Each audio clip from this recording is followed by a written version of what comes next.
Hey there. So it's like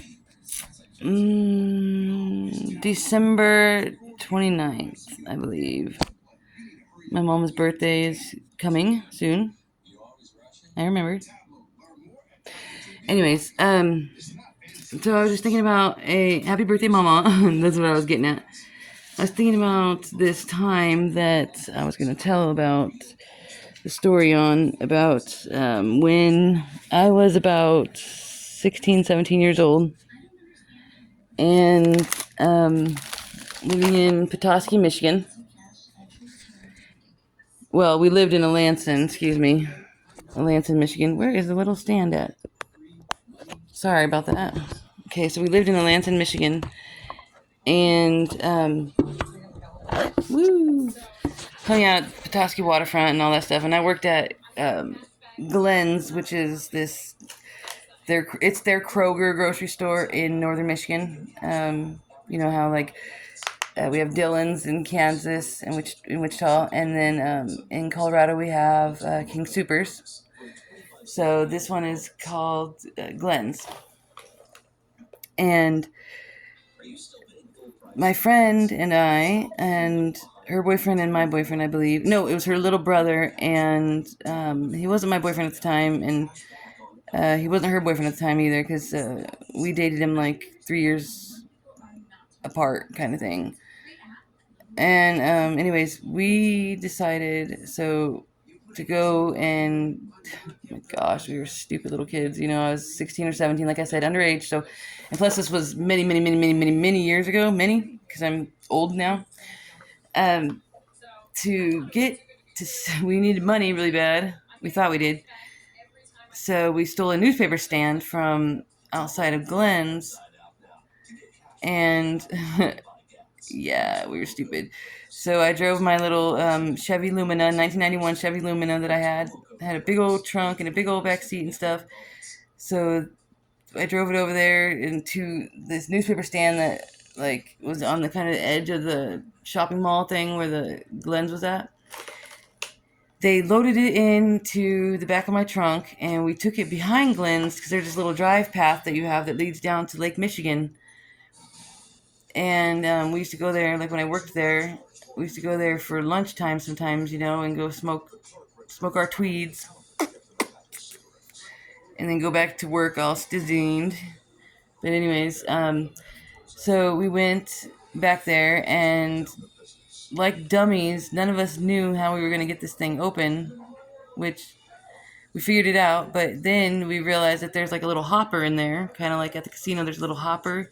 You need a key to put it in there to be able to unlock the hopper. Well, we were, dumb little kids, and we really, really, really, really, really wanted this money. So we took a tire iron from my jack that I had under my thing in my trunk, and tried jacking that thing open. The guy that I was with, not her little brother, but the other guy, said that, oh, we should put the tire iron under this part and lean it over here, and then you should drive over it. And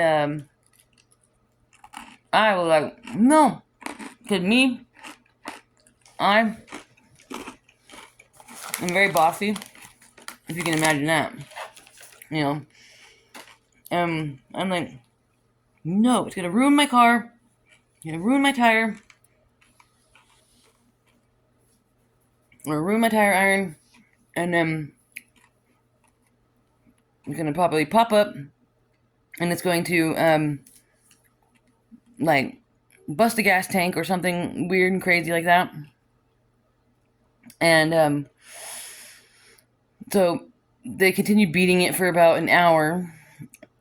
I don't understand I sat in the car, and I'm like, me and my homegirl sat in the car, and we're like, well, if the police roll up, if the fuzz rolls up, I was like, we'll beep the horn. Stupid kids, And lo and behold, a little bit after we said that, here comes the Michigan State Police, and what are you guys doing back here? It's 4 in the morning, and we had a complaint over some banging or loud noises, and we're like, we don't know what's going on. We don't know. But we were back here fishing, and only one of us was Indian, was Native American, and so he was allowed to fish. The rest of us weren't, because we didn't have fisher's licenses, and the warden, or not the warden, yeah, the game warden, um, only allows Native Americans to fish and hunt whenever they want, all season long. But whiteys, we have to buy a license, and you can only fish or hunt certain months of the year, and you can only catch so many, and you can catch as many as you want if you're native.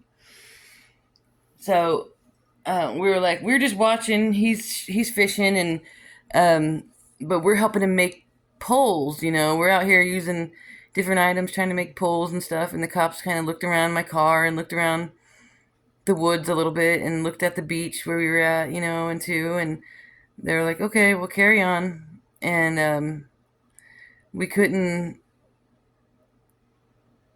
get the thing open, so we ended up just leaving the newspaper stand in the little woods there. Well, um, the cops took our names, and like 16, 17 years old, and like, what do you guys like?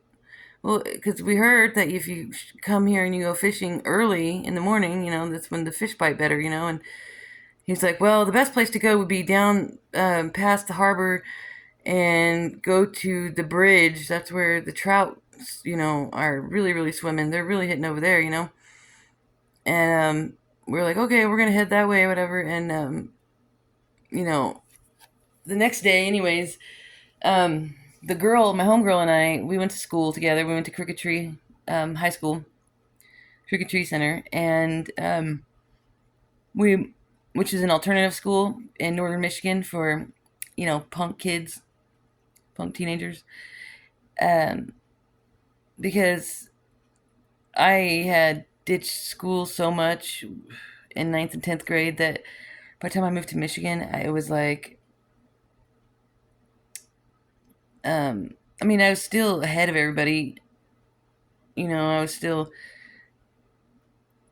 because in the highest they offered was algebra 2 in that high school in Alanson, and I'm like, the heck, I'm in pre-calculus, and so I've already taken algebra 1, algebra 2, geometry, and accounting and all that, and so then so I went to the alternative school, and that was pretty badass. Mr. Doan was, shout out to Mr. Doan, he's probably in heaven.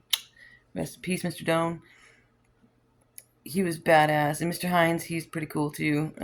He was the other teacher because it was a 2 classroom building between Harbor Springs and Petoskey, and also between Harbor Springs, Petoskey, and Alanson. So and those are all right around Lake Michigan and just south of Mackinac City and Mackinac Island. Beautiful, beautiful place. I want to go visit someday. It's been so long. I haven't been there since I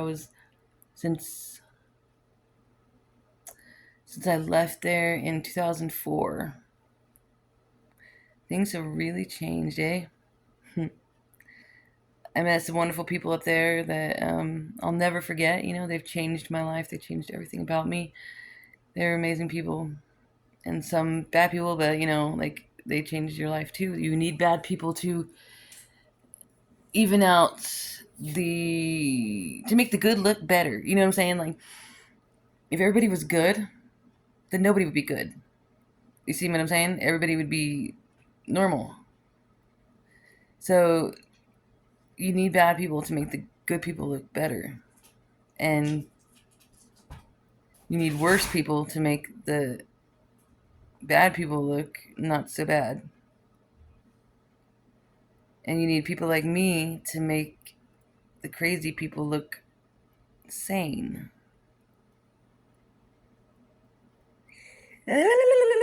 Just kidding. That's my story for today. That was back, yeah, like I said, when I was 16 or 17, and then going to cricketry. I had some really cool years there. Oh, and Mr. Doan, or Mr. Hines, excuse me, Mr. Hines, he was in a band called the Jelly Rolls Blues Band.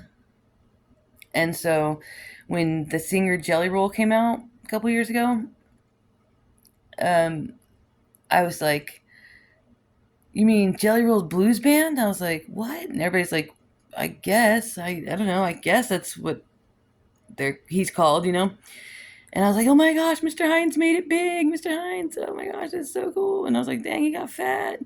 And then, of course, I looked him up, and he's not Donald Hines, and he still has the Jelly Rolls Blues Band, but he's a drummer there, and he's like a backup singer. He's not like any kind of like main singer or cavalier, But anyways, I just thought I'd throw that in there because it was kind of crazy, and we had smashing good times out there. But I'll tell some more stories here in a little bit. Deuces. It's almost the new year.